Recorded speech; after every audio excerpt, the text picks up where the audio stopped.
ఇది ఒక కథ. కథ కాదు, ఇది నిజం. యువతని నిద్రపోనివ్వకుండా చేసే ఒక నిజం. మన ఇండియాలో ప్రతి సంవత్సరం 1 కోటి మంది గ్రాడ్యుయేషన్ కంప్లీట్ చేస్తున్నారు. కానీ ఈ 1 కోటి మందిలో కేవలం 40 లక్షల మందికి మాత్రమే ఉద్యోగాలు వస్తున్నాయి. అంటే ప్రతి 10 మందిలో 4 మాత్రమే.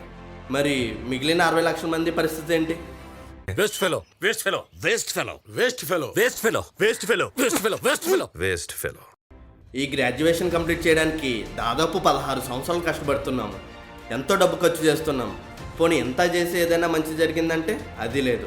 ఇంట్లో చూస్తే మనం చదువు కోసం చేసిన అప్పులు, బయటకు వెళ్తే నానా మాటలు, ప్రశ్నలు. ఎరా ఏం చేస్తున్నావు? ఇంజనీరింగ్ కంప్లీట్ అయిపోయిందా? క్యాంపస్లో ఏమైనా జాబ్ వచ్చిందా లేదా? లేకపోతే ఖాళీయా?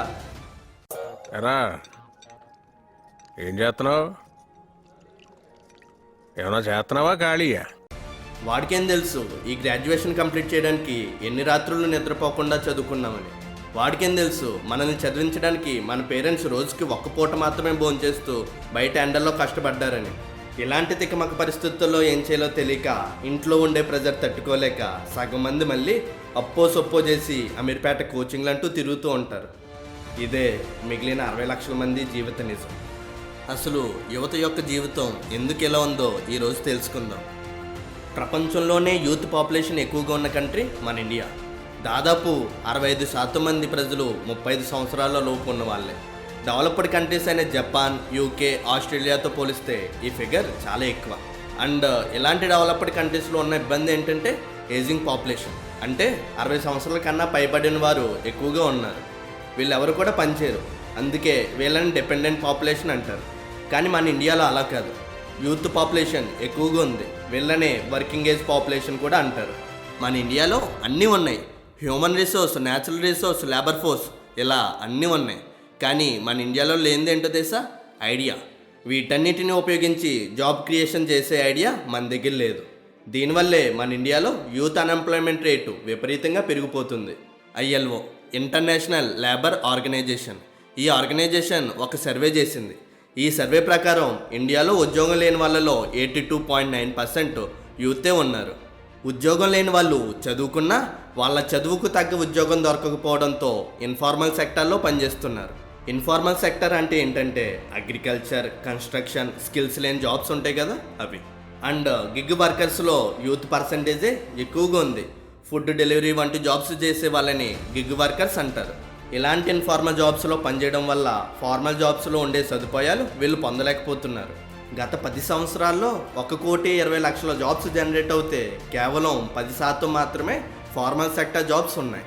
నీ దగ్గర డిగ్రీలో, డిప్లొమాలో సర్టిఫికేట్స్ ఉండొచ్చు, కానీ వాటితో ఉద్యోగం సంపాదించాలంటే చాలా కష్టమనే చెప్పాలి.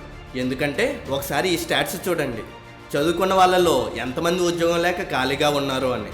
యాక్చువల్గా ఎక్కువ చదువుకుంటే ఉద్యోగాలు రావాలి, కానీ ఇక్కడ డిగ్రీలు పూర్తి చేసిన వాళ్ళే ఎక్కువగా నిరుద్యోగులుగా ఉన్నారు. దీనికి కారణం ఏంటంటే చదువుకు తగ్గ ఉద్యోగం రాక, ఉద్యోగం పొందడానికి స్కిల్స్ లేక, బయట పనులకు వెళ్ళలేక అలా మధ్యలో మిగిలిపోవడమే. అసలు వీటన్నిటికీ రీజన్స్ ఏంటో లైన్గా తెలుసుకుందాం. First, Indian educational system. మన ఎడ్యుకేషనల్ సిస్టమ్ కోసం తెలిసిందే కదా. పిల్లలకి ఎగ్జామ్స్లో మార్క్స్ ఎలా సంపాదించాలి, JEE మెయిన్స్లో సీట్ ఎలా కొట్టాలని చెప్తాం, కానీ ఉద్యోగం సంపాదించాలంటే ఏం స్కిల్స్ నేర్చుకోవాలో చెప్పాం. మన స్కూల్స్లో హిస్టరీ క్లాస్ ప్రత్యేకంగా ఉంటుంది, కానీ ఫ్యూచర్ క్లాస్ ఉండదు. అర్థం కాలేదు కదా, చెప్తున్నాను వినండి. ఎప్పుడో మన ఇండియాని మొఘల్స్ పరిపాలించారు అని చెప్తాం, కానీ ఫ్యూచర్లో ఎటువంటి టెక్నాలజీస్ వస్తాయి, ఈ టెక్నాలజీస్ వల్ల మన ఇండియా ఎలా డెవలప్ అవుతుంది, ఈ డెవలప్ అవ్వాలంటే మనం ఎలాంటి స్కిల్స్ నేర్చుకోవాలో చెప్పాం. ఫస్ట్ ఆఫ్ ఆల్ మన స్కూల్స్, కాలేజెస్లో ఉన్న అవుట్డేటెడ్ కరికులంని మార్చాలి.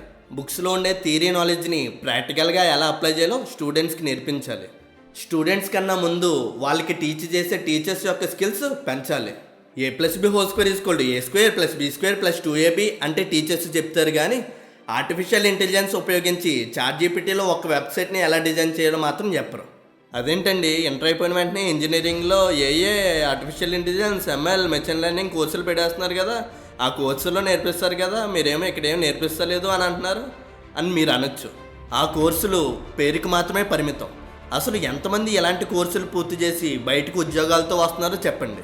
అసలు నిజం చెప్పాలంటే అప్పటి వరకు 10th క్లాసులో 600కి 600 మార్కులు ఎలా తీసుకురావాలి, ఇంటర్లో JEE మెయిన్స్, నీట్లో ర్యాంకులు ఎలా సంపాదించాలో చెప్తాం, కానీ ప్రజెంట్ మార్కెట్లో ఉన్న టెక్నాలజీస్ ఏంటి, ఆ టెక్నాలజీస్ నేర్చుకోవాలంటే మనకి ఎలాంటి స్కిల్స్ కావాలి అని ఎప్పుడు మాత్రం చెప్పం. అప్పటి వరకు బుకిష్ నాలెడ్జ్తో ఉన్న ఒక స్టూడెంట్ ఇలాంటి కోర్సులు తీసుకోవడం వల్ల చెప్పేది అర్థం కాక అటు వెళ్ళలేక ఇటు వెళ్ళలేక మధ్యలో ఇదిగో ఎలా మిగిలిపోతున్నాడు. Third, skill employment miss match.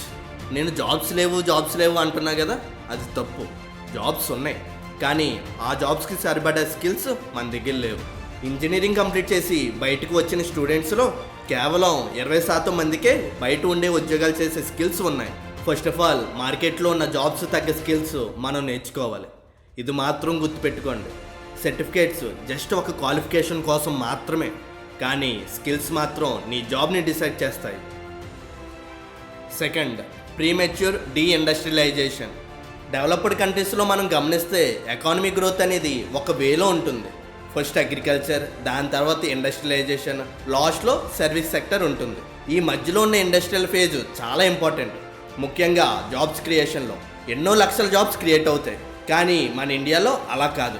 LPG reforms 1991. LPG reforms అంటే లిబరలైజేషన్, ప్రైవేటైజేషన్ అండ్ గ్లోబలైజేషన్.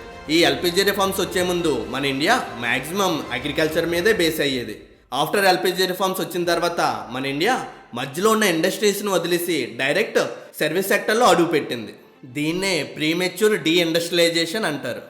దీనివల్ల సర్వీస్ సెక్టర్ మన ఇండియన్ జీడిపిలో ఎక్కువ పర్సెంటేజ్ కాంట్రిబ్యూట్ చేసినా తక్కువ జాబ్స్ క్రియేట్ చేస్తుంది. అదే మన ఇండియా మ్యానుఫ్యాక్చరింగ్ సెక్టర్ మీద ఎక్కువ ఫోకస్ చేసి మంచి రిఫార్మ్స్ తీసుకురావడం కానీ, ఇన్ఫ్రాస్ట్రక్చర్ని డెవలప్ చేయడం కానీ, లేబర్కి స్కిల్స్ నేర్పించడం కానీ చేస్తే యూత్లో అన్ఎంప్లాయ్మెంట్ రేటు తక్కువగా ఉంటుంది. Third, rural education and skill negligence. పట్టణాల్లో ఉండే యూత్కే ఎన్ని ప్రాబ్లమ్స్ ఉంటాయి, ఇక ఈ రూరల్ ప్లేసెస్లో ఉండే యూత్ పడే కష్టాలు మామూలుగా ఉండవు. మన ఇండియాలో పల్లెటూరుల్లో నివసించేవారు దాదాపు 70% ఉన్నారు. వీళ్ళు చదువుకుందాం అని అనుకుంటే సరైన స్కూల్స్ ఉండవు. స్కూల్స్ ఉన్న వాటిలో ల్యాబ్స్ ఉండవు, లైబ్రరీస్ ఉండవు, కంప్యూటర్స్ ఉండవు, ఇంటర్నెట్ ఉండదు, ముఖ్యంగా చెప్పే టీచర్స్ ఉండరు. గ్రౌండ్ రియాలిటీలోకి వస్తే రూరల్ స్కూల్స్లో ఒకే ఒక టీచర్ ఉంటారు. ఆ ఒక్క టీచరే మొత్తం అన్ని సబ్జెక్టులకి టీచ్ చేస్తారు. ఎందుకంటే అన్ని సబ్జెక్టులకి టీచర్స్ లేక. దీనివల్ల స్టూడెంట్స్ సరిగ్గా నాలెడ్జ్ పొందలేరు. ఇక ఈ నాలెడ్జ్తో ఐఐటి, జేఈఈ మెయిన్స్, నీట్స్లో ర్యాంకు కొట్టాలంటే అసాధ్యమనే చెప్పాలి. ఇలాంటి ఎన్నో ప్రాబ్లమ్స్ వల్ల చాలామంది విద్యార్థులు చదువుని సగంలోనే ఆపేస్తున్నారు. పోనీ మిగిలిన వాళ్ళైనా పై చదువులకు వెళ్ళాలంటే ఇంకా ఆలోచిస్తారు. ఎందుకంటే ఆర్థిక స్తోమత లేక, వేలకు వేలు ఫీజులు కట్టలేక. ఇలా మన దేశానికి ఉపయోగపడాల్సిన ఎన్నో అద్భుతమైన మెథడులు గ్రామపు మట్టిలోనే కలిసిపోతున్నాయి. ఇక లాస్ట్గా నేషనల్ యూత్ డెవలప్మెంట్ పాలసీ. ఈ అన్ఎంప్లాయ్మెంట్ని మార్చాలంటే ముందు గవర్నమెంట్ పాలసీలో మార్పు రావాలి. నేషనల్ ఎడ్యుకేషన్ పాలసీతో పాటు నేషనల్ యూత్ డెవలప్మెంట్ పాలసీని కూడా తీసుకురావాలి. ఈ పాలసీ యొక్క ముఖ్య ఉద్దేశం ఏమిటంటే స్టూడెంట్స్ చదువుకుంటున్నప్పుడే వాళ్ళకి ఉద్యోగ భద్రత కల్పించాలి. ఎలాగైతే గ్రాడ్యుయేషన్ కంప్లీట్ అయిన వెంటనే సర్టిఫికేట్స్తో బయటకు వస్తున్నారో అలా ఉద్యోగాలతో బయటికి రావాలి. ఈ పాలసీలో first point, guaranteed employment support.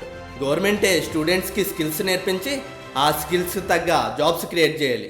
అది గవర్నమెంట్ జాబ్ అయి ఉండొచ్చు, ఒక స్మాల్ స్కేల్ ఇండస్ట్రీలో జాబ్ అయి ఉండొచ్చు, లేకపోతే సెల్ఫ్ ఎంప్లాయ్మెంట్ అయినా అయి ఉండొచ్చు. కానీ దాని పూర్తి బాధ్యత మాత్రం గవర్నమెంట్ మీదే ఉండాలి. Second, encouraging startup culture with loans. మన ఇండియాలో స్టార్టప్ కల్చర్ ఇప్పుడిప్పుడే వెలుగులోకి వస్తుంది. ఒక మంచి ఐడియా ఉండి దాన్ని ఇంప్లిమెంట్ చేయడానికి డబ్బులు లేక ఇబ్బంది పడే విద్యార్థులకు గవర్నమెంటే లోన్స్ ఇప్పించాలి. దీనివల్ల ఆ స్టార్టప్స్ నుంచి కొత్త జాబ్స్ పుట్టుకొస్తాయి. Third, skill development programmes. ప్రపంచమంతా artificial intelligence, machine learning, internet of things అంటూ బుల్లెట్ ట్రైన్ స్పీడ్లో వెళ్తుంటే మనం మాత్రం ఇంకా ఎక్సెల్ ఫార్ములాస్ బట్టి పెడుతూ ఎడ్ల బండి మీద తిరుగుతున్నాం. కాబట్టి ప్రతి కాలేజీలో ఒక స్కిల్ హబ్ పెట్టి ప్రజెంట్ మార్కెట్ డిమాండ్లో ఉన్న స్కిల్స్ నేర్పించాలి. Fourth, contribution of jobs to Indian economy and growth. ముఖ్యంగా ఈ క్రియేట్ అయిన జాబ్స్ అన్నీ మన కంట్రీ డెవలప్మెంట్కి, మన ఇండియన్ ఎకనామీకి, మన ఫ్యూచర్కి సాయం చేసేలా ఉండాలి. అప్పుడు మాత్రమే మన ఇండియా డెవలపింగ్ కంట్రీ నుంచి డెవలప్డ్ కంట్రీగా మారుతుంది.